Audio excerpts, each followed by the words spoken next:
Gjatë vizitës së kryetarit të agjencisë turke për bashkëpunim dhe koordinim Tika Abdullah Eren në Prizren, duke folur për mbështetjen e të rinjve në Kosovë, tha se që nga viti 2004 ka realizuar mbi 850 projekte në Kosovë.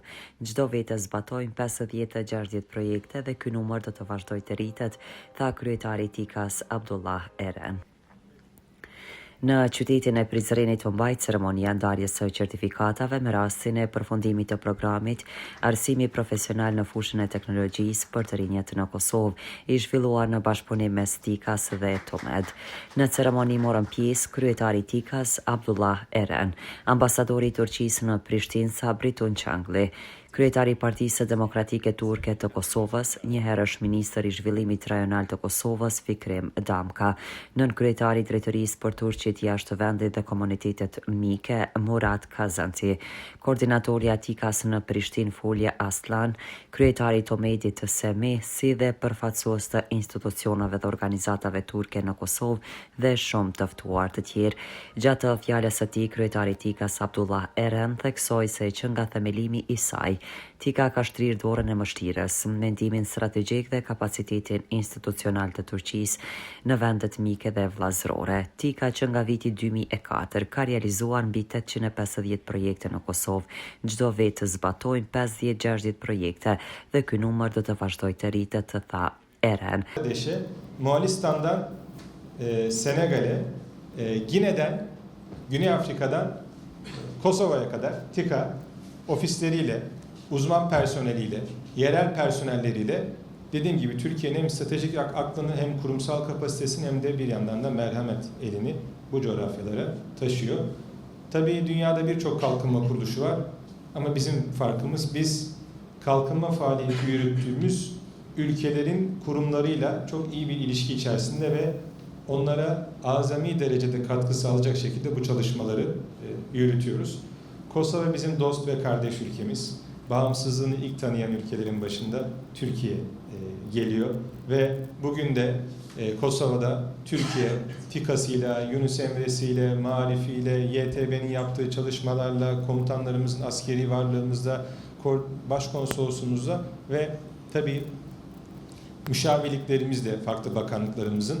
Ai theksoi gjithashtu se Tika ka marrëdhënie shumë të mira me institucionet e vendit ku zhvillon aktivitete zhvillimore dhe nënvizoi se Turqia me të gjitha institucionet e saj do të vazhdojë të shërbejë për popullin e Kosovës si vend mik dhe vëllazëror.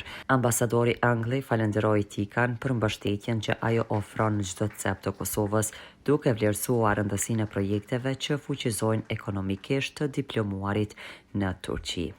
Ekonomik olarak daha güçlü olmalarına imkan tanıyacak bu projeye verdiği destek bence Tika'nın çok önemli ve değerli. Çünkü Türkiye mezunları bence Türkiye ile Kosova arasında bir köprü vazifesi görüyor.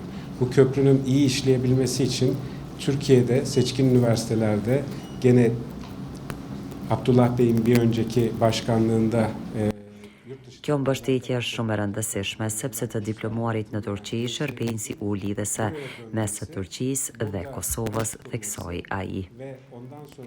Ndërka që ministri Damka kujtoi se ai vet ka qenë ndër studentët e parë kosovar që kanë studiuar me bursë në Turqi.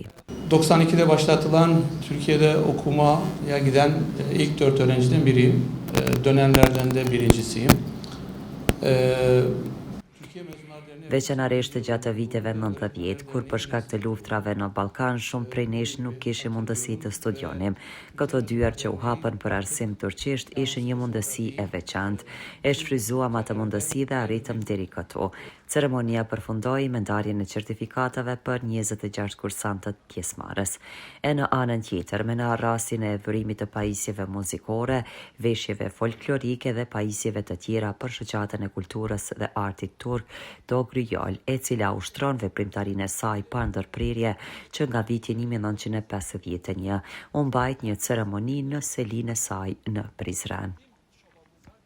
Edhe në këtë ceremoni morën pjesë kryetari Tikas Abdullah Eren, ambasadori i Turqisë në Prishtinë Sabri Tunç Angle, ministri Fikrim Damka, koordinatori i Tikas në Prishtinë Fulja Aslan, si dhe përfaqësues të institucioneve dhe organizatave turke në Kosovë.